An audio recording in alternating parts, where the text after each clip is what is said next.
Saudara, undian putaran nasional Liga 4 dinilai publik janggal. Komisi 10 DPR RI mendesak PSSI memberikan sanksi tegas bagi para pihak terkait. Wakil Ketua Komisi 10 DPR RI Lalu Hadrian Irfani kecewa dengan kejanggalan dalam undian putaran nasional Liga 4. Selain undian diulang, Komisi 10 DPR RI mendorong PSSI memberikan sanksi tegas antara lain untuk Ketua Panitia Liga 4 untuk memberikan efek jerah, terutama di tengah visi perbaikan sepak bola tanah air. Bek kiri dan gelandang dan PSSI dan tentu seluruh daripada masyarakat. Saudara, video undian putaran nasional Liga 4 sempat disiarkan langsung PSSI TV di kanal YouTube-nya. Namun akhirnya di take down alias dihapus. Cuplikan video yang telah beredar di media sosial itu disorot karena tampak keanehan saat mengundi grup N yang hasilnya diisi Persewangi Banyuwangi bersama Papua Tengah, Jawa Timur 4, dan Jawa Barat 2. Saat mengambil bola undian, tampak tangan pengundi digeser ke bawah meja sampai tidak terlihat. Kemudian ia mengangkat kertas yang terlihat terlipat lurus dan mengumumkan nama timnya. PSSI langsung angkat suara dan meminta pengundian ulang. Provinsi Banten dari tingkat provinsi. Melalui keterangan tertulis, Ketua Umum PSSI Erick Thohir berbicara, kami menyesalkan pelaksanaan drawing Liga 4 yang berlangsung secara tidak profesional dan tidak transparan. Jangan pernah main-main dengan kompetisi Liga. Demi menjunjung fair play dan integritas kompetisi, kami mendesak agar dilakukan drawing ulang dengan prosedur yang jelas, adil, dan melibatkan semua pihak terkait. Apa yang dibaca dari carut-marut undian Liga 4 dan bagaimana sanksi tegas bisa dijatuhkan oleh PSSI kepada para pihak yang terlibat? Kita akan bahas bersama Lalu Hadrian Irfani, Wakil Ketua Komisi 10 DPR RI fraksi PKB dan pengamat sepak bola yang juga jurnalis olahraga, Mas Firzi Idris. Mas Firzi, Pak Lalu, terima kasih sudah bergabung bersama kami di Kompas Petang. Saya ke Pak Lalu dulu. Pak Lalu, kalau Anda melihatnya ini sudah mendapat klarifikasi soal ini dari PSSI? Ya, beberapa waktu yang lalu kami klarifikasi di PSSI dan memang terjadi hal-hal yang diributkan hari ini baik di media sosial maupun di media massa. Ada kelalaian atau mungkin unsur kesengajaan kalau saya melihat bahwa panitia Liga 4 ini melakukan kecurangan atau tidak menjunjung tinggi fair play. Ini sangat miris karena hari ini PSSI sedang melaksanakan blueprint, sedang melaksanakan peta jalan sepak bola nasional. Di satu sisi ada oknum, ya itu kan kalau tidak salah Ketua Asprop dari Yogyakarta melakukan tindakan-tindakan yang tidak fair play. Terutama terkait dengan pengundian atau drawing dari Liga 4. Ini tidak boleh terjadi dan kami sangat mendesak kepada Pak Erick Thohir dan seluruh jajaran PSSI untuk memberikan sanksi tegas. Karena Liga 4 ini akan diikuti oleh seluruh Indonesia. Liga-liga kita baik Liga 4, Liga 3, Liga 2, Liga 1 tidak boleh tercemar oleh hal-hal yang tidak fair, hal-hal yang negatif. Karena memang kompetisi dan liga inilah sebagai wadah, sebagai sumber kita untuk memperoleh atlet-atlet sepak bola nasional yang akan memperkuat timnas kita ke depan.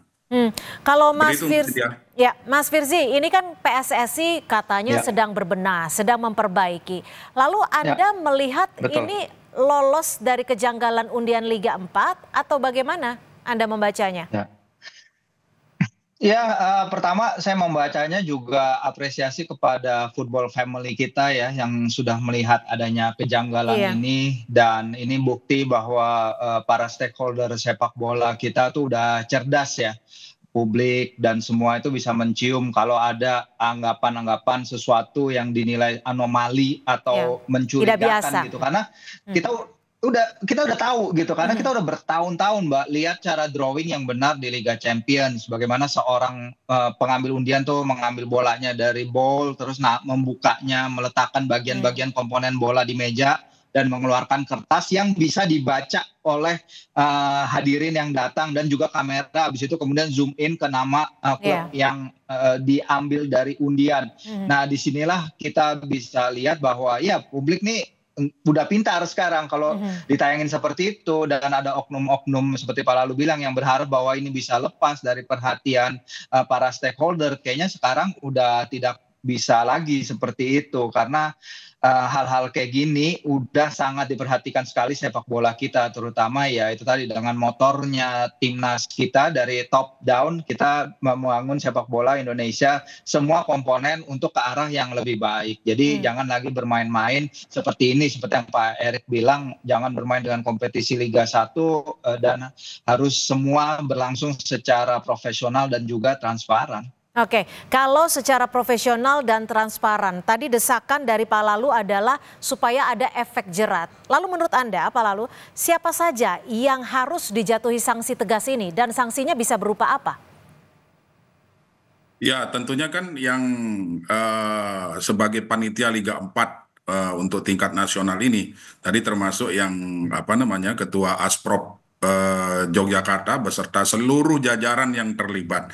Kami di Komisi 10 mendorong agar peta jalan sepak bola nasional yang dibuat oleh Pak Erick Thohir dan kawan-kawan itu bisa dilaksanakan dengan baik, menjunjung tinggi sportivitas, menjunjung tinggi fair play. Kalau terjadi hal-hal seperti ini atau masih ada oknum-oknum di dalam wadah PSSI itu yang melakukan hal-hal kecurangan seperti ini, ya saya meminta dan teman-teman di Komisi 10 juga meminta agar ini dibersihkan.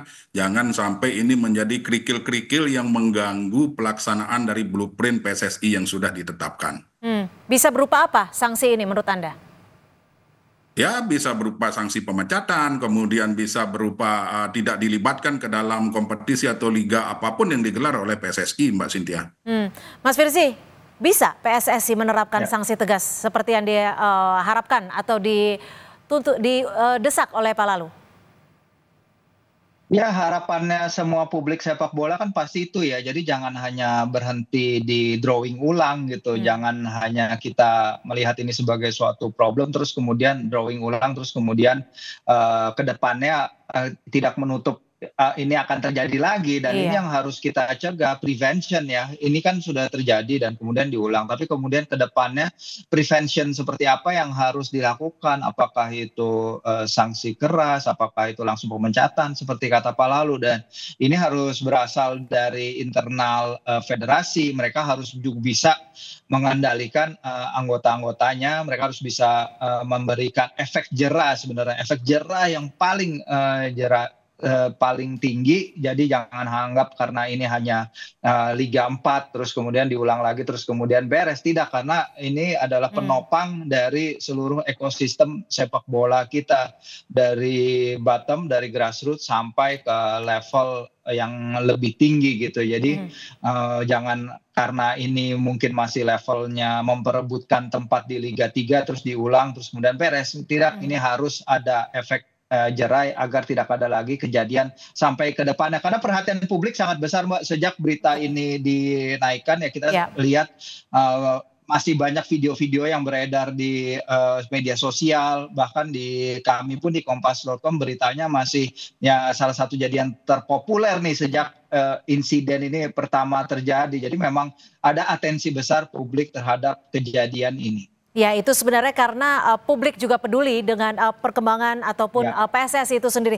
Lalu Pak Lalu, kalau Anda melihatnya ini sebenarnya PSSI kecolongan atau seperti apa sih? Karena kan sebenarnya videonya juga ditayangkan secara live di PSSI TV. Ya, kalau dibilang kecolongan mungkin kecolongan juga ya. Tetapi kan pada prinsipnya PSSI memberikan kepercayaan penuh kepada teman-teman yang menjadi panitia penyelenggara untuk Liga 4 tingkat nasional ini. Liga 4 ini kan mengikuti dari seluruh klub-klub yang bermain di seluruh Indonesia. Sebenarnya ini bisa dijadikan sebagai wadah, sebagai sarana untuk memperoleh bibit-bibit pemain yang betul-betul memiliki kompetensi yang bisa dipersiapkan untuk mengisi starting line up atau mengisi squad di timnas kita. Tetapi kita sangat menyayangkan bahwa hal-hal seperti ini dicederai oleh oknum-oknum yang masih ada hari ini di PSSI. Baik di PSSI di kepengurusan pusat maupun di PSSI daerah. Nah, dengan kejadian ini kami meminta kepada Pak Erik bersihkan oknum-oknum ini, karena oknum-oknum inilah yang akan menjadi batu sandungan bagi Pak Erik dan kawan-kawan di PSSI untuk melaksanakan blueprint atau untuk melaksanakan peta jalan sepak bola yang sudah beliau buat gitu. Kalau ada masih kerikil-kerikil ini ada di tubuh PSSI, saya sangat pesimis hal-hal yang disampaikan di blueprint itu bisa terwujud gitu. Kalau Anda menduganya, apakah permainan dalam tanda kutip ini hanya sebatas drawing atau ada dugaan permainan-permainan lainnya? Kalau sudah mulai drawing, mulai disistematiskan untuk tidak fair play, saya rasa ke depan juga akan carut-marut pelaksanaan dari kompetisi Liga 4 ini. Seperti itu Mbak Cynthia.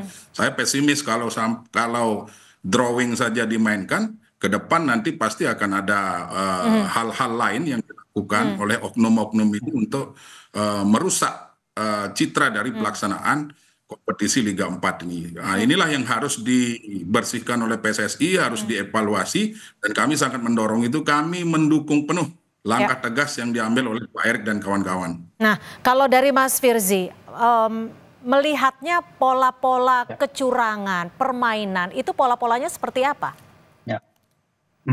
Ya, kalau kita lihat kan emang ini benar seperti yang kata Pak Lalu sampaikan ya, bahwa ini agar kita bisa mengikuti pola dari roadmap kita sepak bola, blueprint sepak bola kita, semua harus berjalan semestinya. Ya kita tahulah pasti sepak bola Indonesia itu seperti banyak juga di negara lain ya, mungkin belum 100% semuanya berjalan dengan baik dan berjalan dengan bersih. Tapi kita melihat upaya-upaya menuju ke sana itu kan sudah dilakukan ya.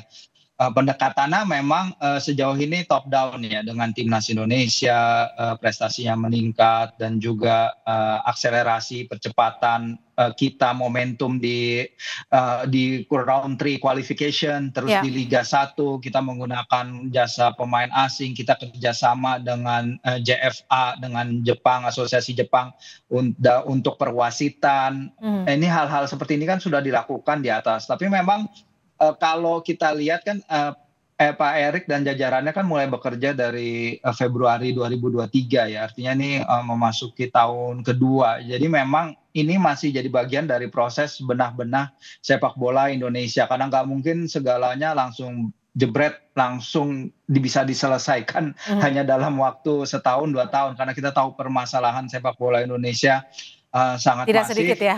sejak kembali. Tidak sedikit, benar. Kalau lihat perjalanan sepak bola Indonesia dalam 10 tahun terakhir, pembekuan PSSI, terus ada pandemi, terus ada tragedi Kanjuruhan yang sangat disayangkan, ini akan memerlukan waktu sebenarnya, Mbak. Baik, jadi intinya pembenahannya juga harus dilakukan secara total. Jika ada pihak-pihak ataupun oknum-oknum yang ingin merusak PSSI, memang harus dibenahi. Terima kasih Mas Firzi Idris dan juga Pak Lalu sudah bergabung bersama kami di Kompas Petang.